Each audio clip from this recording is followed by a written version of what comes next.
Hello, this is Jason, back with another walk and talk with Jason. And today I'm trying out the new Action 5 as my face cam, where I already tested wearing it as the body cam. That did not work out too well. Maybe I'm just like too heavy-footed. I walk with a big thud.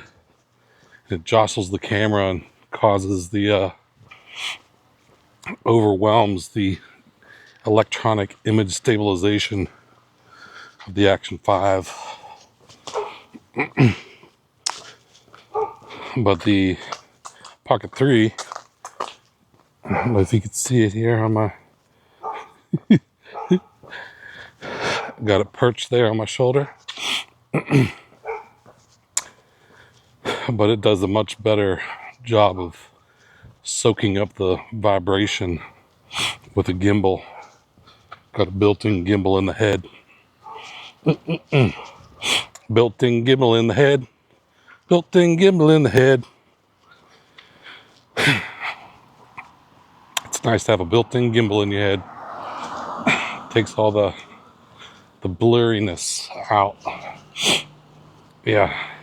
So I did return my other Osmo Pocket 3, and I guess depending on how these tests come out, because there are some limitations this Action 5 Pro that I'm learning.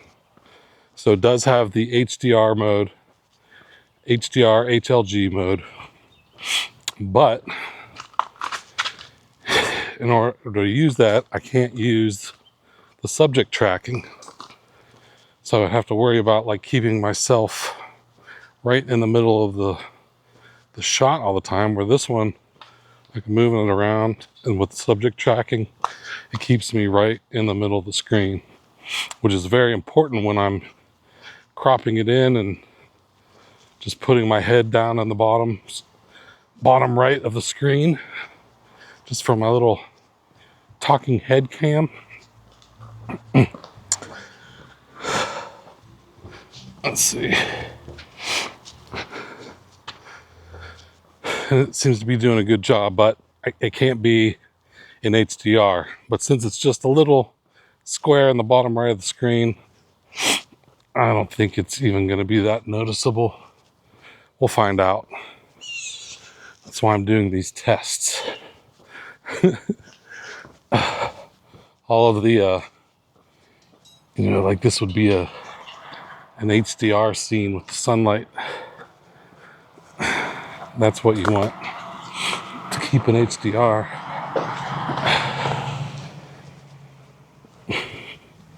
I don't think just my face really matters. My face doesn't need to be HDR. At least that's what I'm telling myself. And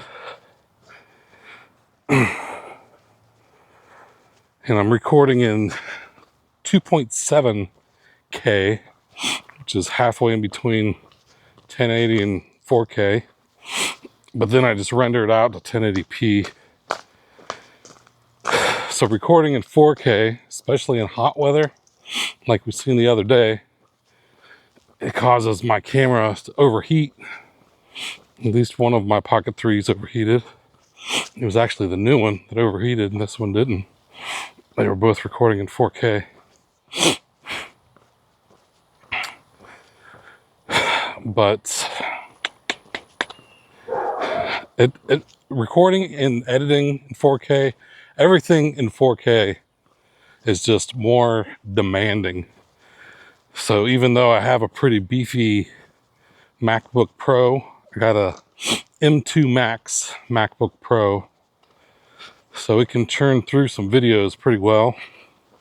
But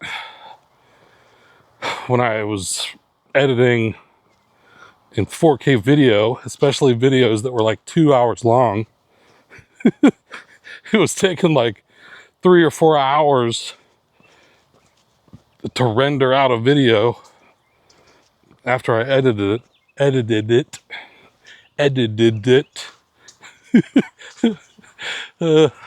That's a funny string of words. Edited, edited it, edited it. That's English for you. I edited it.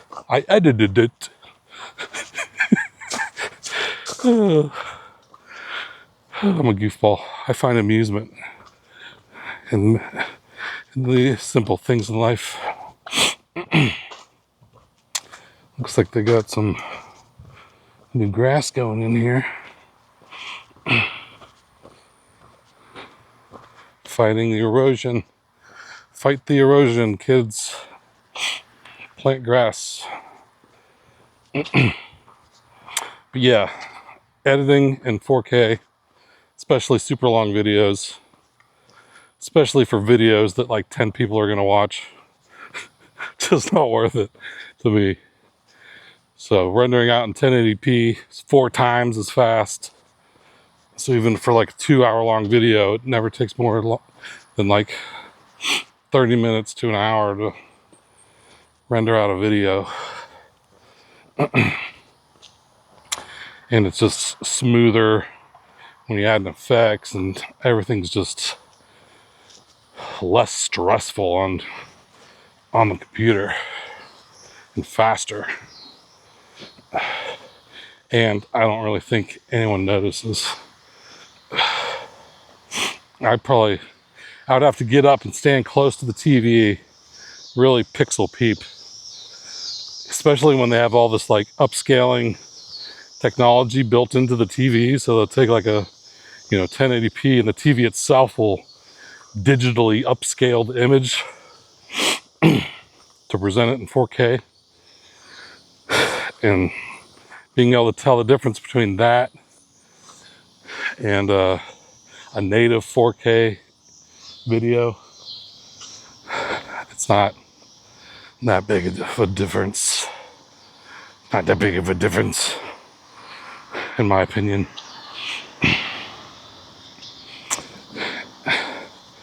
And I don't think there's anyone out there that would disagree with me. Especially if you're watching on like phones or iPads, mobile devices. Because YouTube is really stingy with handing out high resolution video on like mobile devices or tablets. Like you have to go to settings each time and tell it you want it like in 4K. Then when you play the next video, automatically defaults to 720p. Look at that if you're watching on like a phone or mobile. Click on the settings icon, see what resolution you're streaming at. It's probably 720. Then even if you change it to 1080 or 4K, next video you watch, check your settings again, it went back to 720. There's no way to like lock it in to always play at the highest resolution.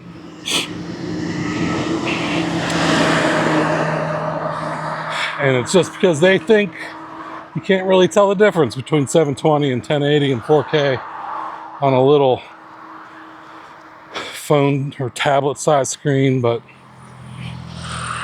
I can kind of tell the difference when it's between 720 and 4K. I think that's noticeable. Just the overall sharpness of the image.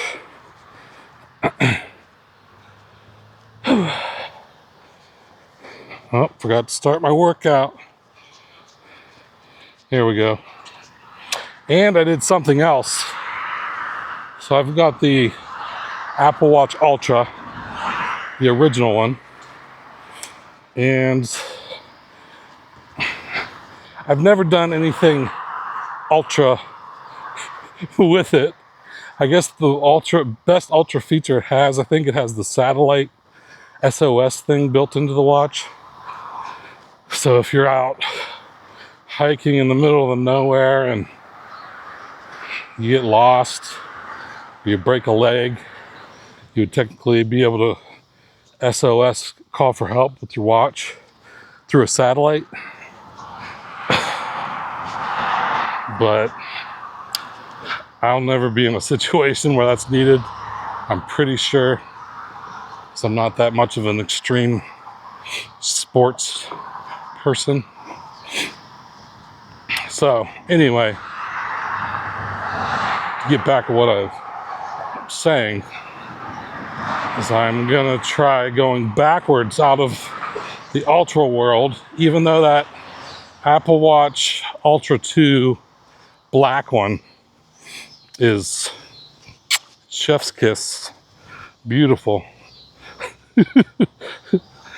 I'm resisting the temptation of paying $800 for a watch,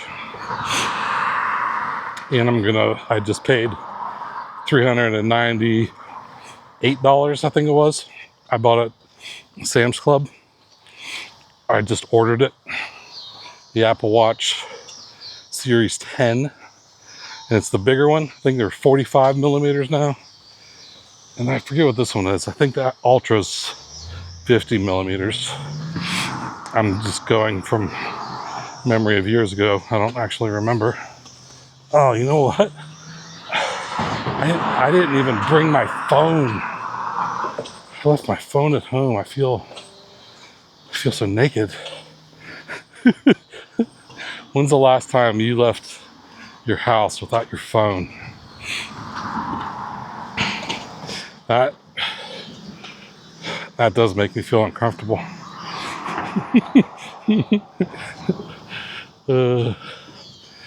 I'll just try not to think about it. My Apple Watch doesn't have cell abilities either. So I need to not fall down and break a leg or have a heart attack on this walk, or I'm out of luck. No calling for help. I'll just call for help the old-fashioned way. Are you screaming for help? That's how we had to do it when we were kids. Now as a kid, there's no cell phones. Just roamed around the streets. Eventually, by the time I got to high school, we had pagers.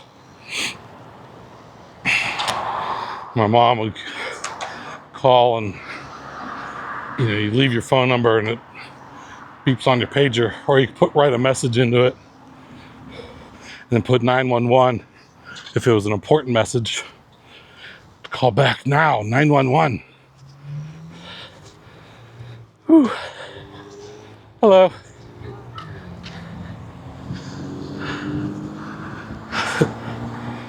And they're getting this all paved. Smell the fresh asphalt.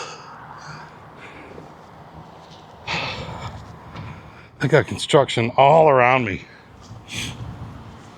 Everywhere. And in both these recording modes, it turns the screens off my devices.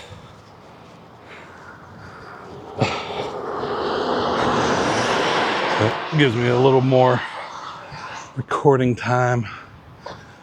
I got plenty of time to cross the road.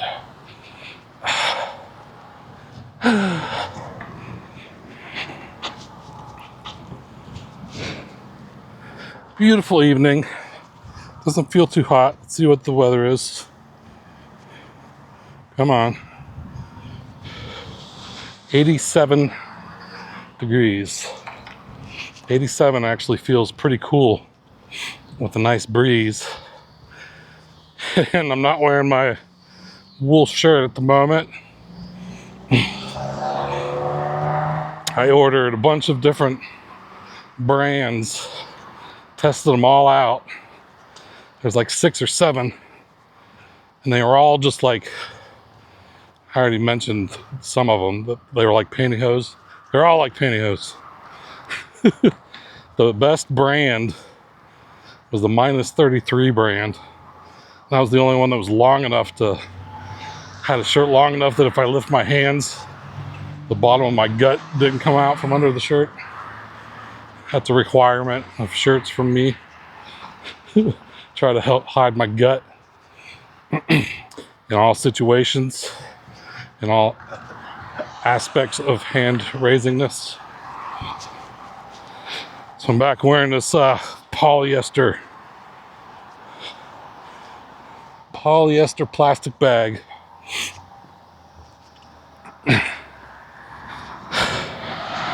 But I do have some more wool shirts coming. Actually, I returned the one that I liked, and I got a size bigger because it still kind of hugs me. I want it less huggy and more baggy drapey. More baggy drapey. And I ordered 2 of the thicker ones, and then I ordered 2 of thinner ones by the same company that I actually haven't tried yet. And I'm hoping it's as long as the medium weight one. And then maybe as I lose weight, I'll become more confident in wearing a very sheer shirt, exposing my man boob nipples.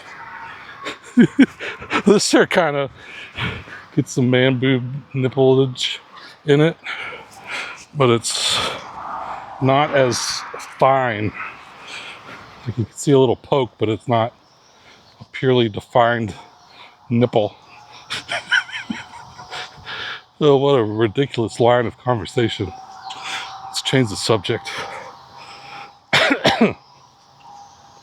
All right, I do have some from all my states when I was listing out the 50 states, and then I had the addendum, and I listed all the other states that were up around the Great Lakes that I missed. And then my friend Robert reminded me that I missed 2 additional states. I missed New Jersey, and I don't have too much experience in New Jersey. I have drove in it, just usually coming or going from New York City down the East Coast. I don't think many stops were made in New Jersey. I've never been to the Jersey Shore.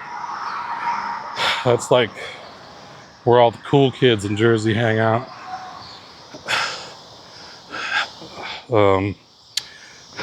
I do have, I guess she's like a pen pal. I met her on MySpace, like back in 2003, 4. And she was this cool girl. She's hot. Her name's Melissa. She's around my age. And she's in IT. So we're both like tech nerds. She's my twin, my female twin. Although she's hotter than me. But we've talked on and off over the years. I just talked to her a couple months ago. She has a couple kids now. She never got married. I never got married. But I didn't have a couple kids. And I don't know. She's just cool. She lives in New Jersey. She lives in I think it's Brick, New Jersey. So shout out to Melissa if you're watching this. What's up? She's cool. All right, and then the other state I forgot was Mississippi. MISSISSIPPI. And I just drove through Mississippi. And my uncle just moved to Mississippi last year. So I've got a lot of recent connections with Mississippi. How dare I forget it? But I did. My uncle moved to Gulfport. It's right close to Biloxi, and very affordable place to live. Probably one of the most affordable places to live in the United States as far as on a state-by-state basis goes, because they're like, I'm pretty sure they're last in education. They don't invest money in education, or they try to cut down on all social programs. I think they're ones that like refused Affordable Care Act money that would have provided more health care to their state. I don't know if they did finally give in and actually take the federal money, because there was something like, to be a part of ACA, the state has to opt in, and then they get extra federal money that matches like state money. That's how the Affordable Care Act works. And they were one of the states that like refused the Fed money. So they're very pull yourself up by your bootstraps, you're not getting no help from us type state. But they must have low taxes and stuff too, because it's pretty cheap to live there. And the Gulfport beach is nice, but the actual water around Gulfport, it's not the greatest. It's kind of, well, you can walk out for like 100 yards and you're still ankle deep in the water. Whereas like where I went in Florida, you walk out 10 feet and you're like over your head. That was pretty wild. That was during the storm though. That tropical storm was coming in. I think it eroded the beach away. But yeah, Mississippi, real shallow beach around Gulfport. And it's all like murky, muddy, not clear water. But it's very affordable to live there. My uncle moved there. I don't think I need these glasses.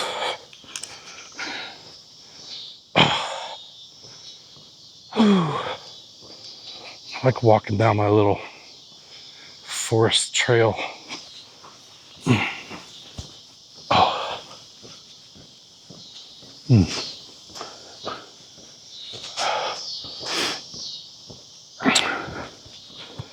All right. So that was the 2 states I missed. And now for the next topic of discussion, I've got to go back to Southeast Asia, because that seems to be the only thing my brain cares to think about.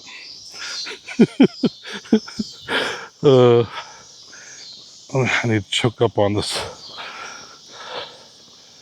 There, okay. So I wanted to do like pros and cons. I kind of listed off before in an earlier video, but didn't really go into specific. Wicked shrapnel. Hey, what's up, man? That's my coworkers, John. He said, "Wicked shrapnel." That's funny. Out here getting noticed. So you might not know that I've updated to different channels. I'm not on the Wicked Shrapnel brand at the moment, even though I said it in one of my previous videos. It's hard to not have it slip. I've called myself Wicked Shrapnel for 14 years. It's hard to switch over to my real name. Alright, but anyway, pros and cons. Some Southeast Asian countries. So let's go with Philippines. Say a pro of the Philippines is just about everyone speaks English there. So that's the the language barrier doesn't interfere as much as other countries. And another pro would be, especially BGC, Bonifacio Global City, is very modern. So, you'd think if you woke up there, think you might be in like Chicago with all these American restaurants and stores. So it's very modern and Americanized. So you're not getting as big of a culture shock. Gotta get my Bigfoot habitat sign in there. So you can wake up there and just think you're in America, if that's what you're going for. But then for the cons, everything outside of BGC, where BGC is not that big, probably walk the whole thing in like 20 minutes. It might be like a mile by mile square. That's just my guess. It's not that big. So everything outside BGC is not modern. I guess that's a good way of saying it. Like the farther away you get from Manila, it's like there's a lot of poverty. So pretty poor country. But another pro is the people are all very nice, which they seem to be everywhere in Southeast Asia. It'd be hard to rank, the nicest people. I'll have to go there and just see how it feels off of my experiences, all the different countries, when I actually get to visit them all. But all of them that I've heard of, that people are nice everywhere. I think Vietnam does kind of a reputation, especially Hanoi, of just being more, less chatty, I guess, or would be friendly, but they're not rude, but they're more about business. Like you go up to someone, they're not wanting to small talk. They're just all about business. What do you want? Here's what you asked for, and have a nice day.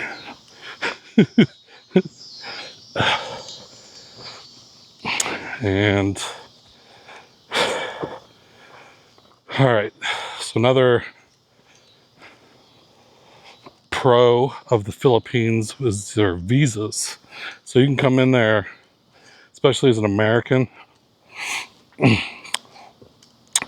and get, I think it's 6 months at a time. You get like 6-month visa waiver as a tourist when you first come in there. And then you can just extend it another 6 months. People just extend. So they're not really, they don't seem to be cracking down on like people staying on tourist visas there. Especially as American, you could just kind of go and stay in the Philippines as long as you want. That's what it seems like from what I've heard. So that's probably the easiest country, one of the easiest in Southeast Asia for the visa situation. The next easiest on the visa situation would probably be Cambodia, where I think it's also very easy to not really stay on a tourist visa, but just to get a long-term resident visa and stay in Cambodia. Very easy. But Cambodia, I'd be a pro of Cambodia, but Cambodia is also very, very poor country. They had like genocides just in the 70s, so within my lifetime, like millions of people getting wiped out. So that set them back decades from their neighbors like Vietnam and Thailand, because they're dealing with just like staying alive from the from the dictator guy that was killing everyone. Pretty crazy. But like Cambodia is starting to get more modern. There are some more modern areas of Phnom Penh, but it's very cheap. It's probably one of the cheapest, probably in the top one or two. Vietnam is probably the cheapest, then Cambodia is probably number 2 cheapest. It could even, depending on which city you're in, like Siem Reap in Cambodia, it's probably cheaper than like Saigon, Vietnam. But Siem Reap's not a big bustling metropolis like Saigon would be, Ho Chi Minh City. All right, I'm kind of scattering these. So that's Cambodia. What would be another pro of Cambodia is they actually use the US dollar. So you don't really have to exchange any money. You can just buy and sell with US dollars. The thing is, if you buy something with US dollars, you might be getting the Cambodian, I think they call it a real, for real.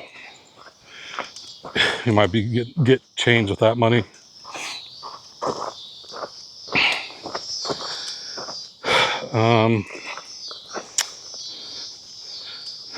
But everything's pretty affordable there. I just saw a video earlier today, someone showing an apartment in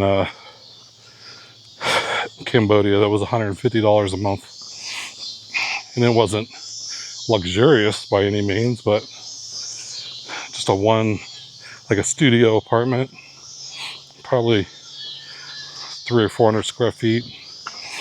But you're not going to find anything in the United States for $150 a month.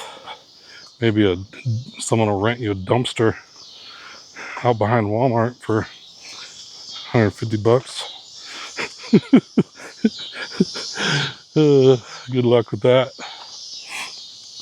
But just crazy cheap. I'm not really looking to go that cheap.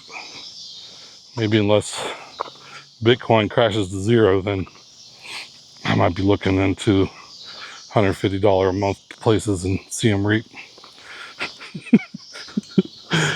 But I'm hoping Bitcoin's like $300,000 by this time next year, and I'll be sitting pretty. That'll definitely I'll retire next year. Bitcoin hits $300,000, I'll retire next year. Mark my words.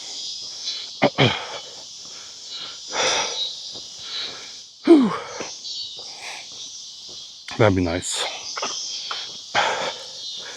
Has had a little bump. I think it was up to like 62 or 63. But still 10 grand away from our all-time high.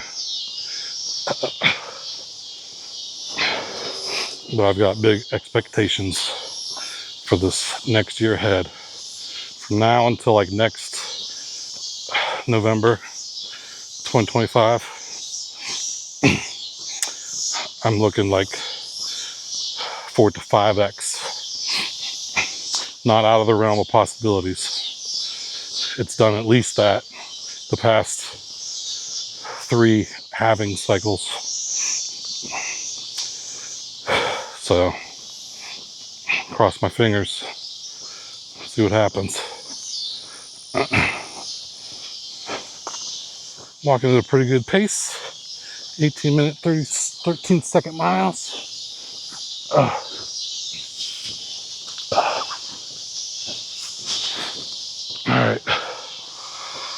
All right, so the next country, since we're over by Cambodia, I might as well mention Laos.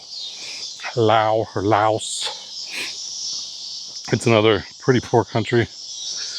It's got some like cool natural wonders to look at, some waterfalls, but I really wouldn't. There's not much else to do there besides nature. They don't really have the best infrastructure or entertainment. So you could probably, I don't really know how the visas work there either. Haven't looked too much into Laos. Only time I really ever see it mentioned is someone going to Laos for like a border run, like from Thailand or Vietnam or something, where you have to leave the country to renew your visa and then come back. That's what I see people use Laos for. It's a place to run away to for a day and then turn around and come back to wherever they were leaving just to renew the visa. So it's not the best, not the biggest tourist spot. All right, then next would be Vietnam. So Vietnam, pros, very affordable. And like the Da Nang area, there's a lot of expats there. And like a nice 1-bedroom apartment with modern amenities you can get for like $350. And like maybe a nicer 2-bedroom apartment, $600. But all very nice. And then all of them like very close to the beach in Da Nang. Great food options. Probably some of the cheapest food options where you're eating for like $1 a meal, $2. Awesome coffee. I'm not a huge coffee drinker, but I see all these, and they're big into iced coffee. It's so hot over there. And that's my preferred way to drink coffee, iced coffee. So maybe I'll like it. There's people that are over there, they say they usually don't drink coffee a lot, but the coffee's so good there that they do. Maybe it'll convert me into being a coffee drinker once I try coffee in Vietnam. In Thailand too, it's starting to have more and more coffee shops. They have like ancient coffee where they make it and it looks like this big sock. So just boil it in a pot and then strain it out in this big sock looking thing, like a stocking. I'll have to try that too. And all the Thai tea that I've tasted, at least at Thai restaurants here, I'm not a big fan of. They're like overly sweet. And that's coming from someone that will drink like a caramel macchiato, that's iced caramel macchiato. It has a bunch of caramel in it. Those are super sweet. But compared to like Thai tea with all that condensed milk, those things are even too sweet for me.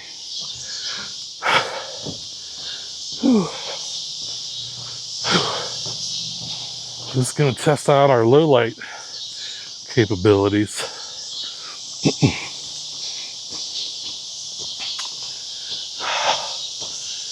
Yes. And its ability to track my face when it gets darker. Turn the screen back on. See how it's doing, tracking me. Looks like it's still got a green box around me. Been recording for 40 minutes. Barely any battery used. So the Action 5 actually has a smaller chip. So it's a 4 nanometer chip. So that's more energy efficient.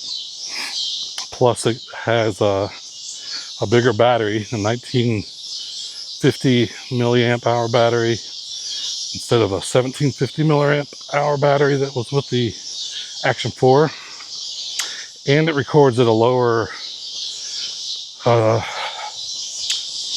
guess, recording bandwidth.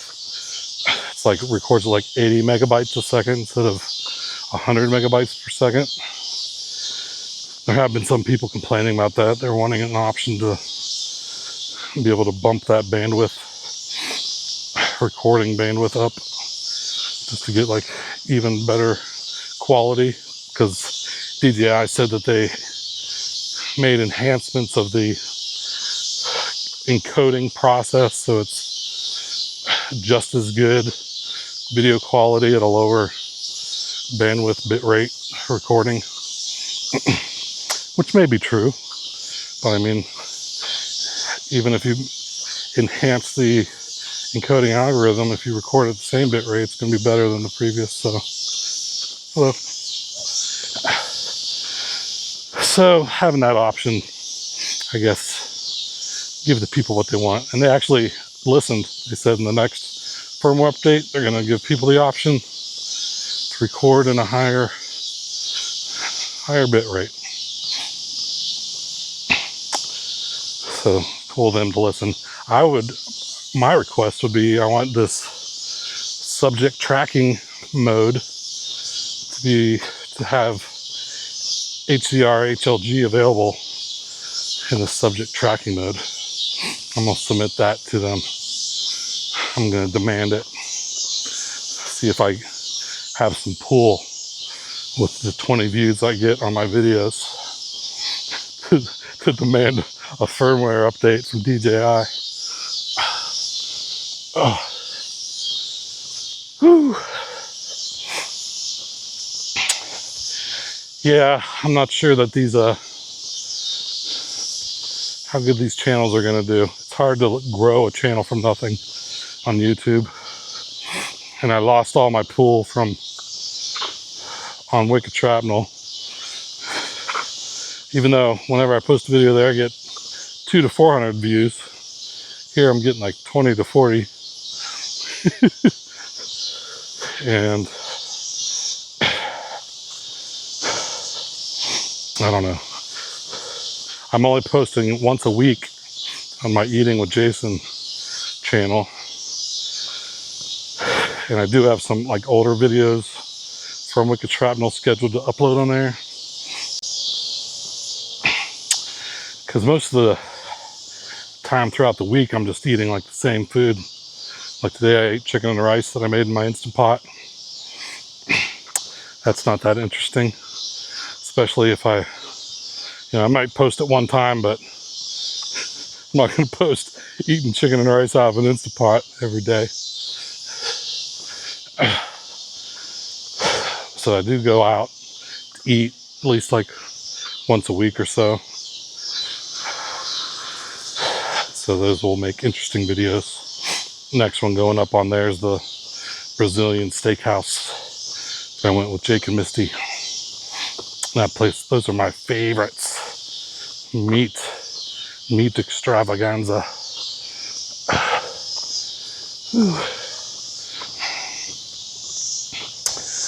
It gets pretty dark. You can see it on the screen. Well, it's lighting. It's getting a little better. It's not going to be as good as the Pocket 3, but as long as it's good enough to keep my face in the middle of the screen to make editing easier, I'm happy with that. All right, so next country, Malaysia. Pros and cons. Malaysia is ultra modern, awesome infrastructure, subways, get around. Got some of the tallest buildings in the world, and it's very affordable. I think condos are, the cost of living is probably similar to around Thailand. But then on the cons, I guess like kind of a strict religion. They don't eat pork, at least the Malays, which is they're primarily Muslim. Almost everyone. There are some, there's 3 different cultures intertwined there, so it is kind of a melting pot. But they got the Malays, which would almost all be Muslim. And then Indians, I'm not sure if they're mainly Hindi. And then you got the Chinese, which whatever, non-religious or Buddhist, or I'm not sure what the primary religion of the Chinese is in Malaysia. But I don't know, they seem to like not venture outside of their religious beliefs as far as who's they hang out with and stuff. So it's kind of hard to date a Malay person when you're not a Muslim. They kind of just, they're friendly and nice and everything, but I don't think they're gonna hang out with you. At least that's the impression I got from the different vloggers that have been there. Whew. Oh, so that would be a con. Oh, looks like we missed the sunset here. We're gonna sit here for a minute. There we go. It is easier to carry this little guy around than it is Pocket 3, although they're both pretty easy. Make sure we got a good shot here.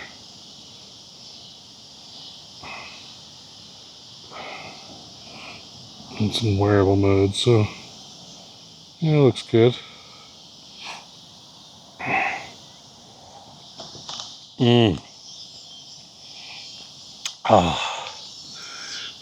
I got here in 47 minutes and change.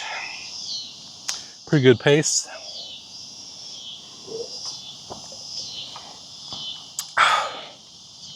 All right, next country will be Thailand. Thailand's actually got easier with the visa situation since they added this Destination Thailand visa, which is a 5-year visa. Allows you to stay for up to 180 days at a time. And you could stay 180 days and then you could renew it without leaving the country once. And then you have to leave. So at 360 days, you would have to leave and come back. And then it just restarts again. You stay another 180, you can renew it without leaving. Then you have to leave. And that goes on for 5 years. And I think it's like $200 and some a year. So not expensive. And there's no age limit. You do have to either work for a company that's giving you permission to work remotely, or what a lot of people have done is they just create a LLC, which you could do for $100 in Delaware or something, and to say, I work for this company, which is myself, and I'm giving myself permission to work remotely in Thailand. Whatever the Jason Inc. gives Jason permission to work remotely in Thailand, and Jason Inc. pays Jason this much money a year. It's all just you. So as long as you have the funds available to pay yourself, it would be pretty easy to get the DTV visa. And then I've heard of people that you could just pay an agent in Thailand, whatever, $200, $300, whatever it is, and they'll just get you a visa. They'll do it all. But then you're kind of stuck paying them $500 every time you want to renew the visa or something. Well, since that's a 5-year visa, it might not be as big of a deal, because I know the people that pay those agents to get like a retirement visa, you have to renew that every year.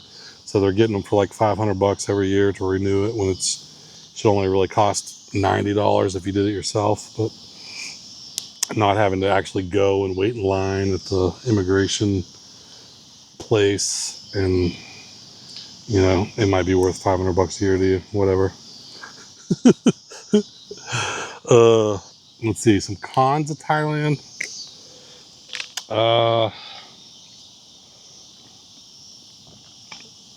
Well, some of its pros can be its cons. Like, it's out of all of Southeast Asia, it's the biggest party place. So many bars and party girls and, total party atmosphere that if you can't control yourself, it can kind of consume you, is like the warnings that I've heard of. People come there with a plan and end up drinking themselves silly and running through all their money, spending tons of money on girls, like, and just going broke. So if you don't have any self-control, that could be a big negative for Thailand, for just being so enticing that it bleeds you dry.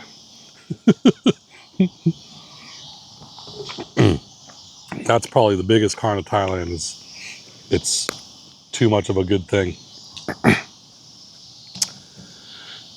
But that's also the pros. The pros of Thailand is if you can actually control yourself and not go out to the bar every single night, that it's a very modern and affordable place to live. So, all right. That was my quick pros and cons, interlaced with a bunch of other stuff.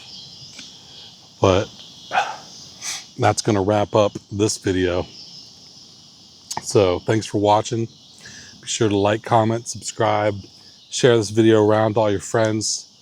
See if we can get more people that are actually interested in watching some guy walk through the forest and talk about random things. And follow me on my social media. All that stuff's links down in the description. But thanks for watching, and I'll talk to you later. Take it easy.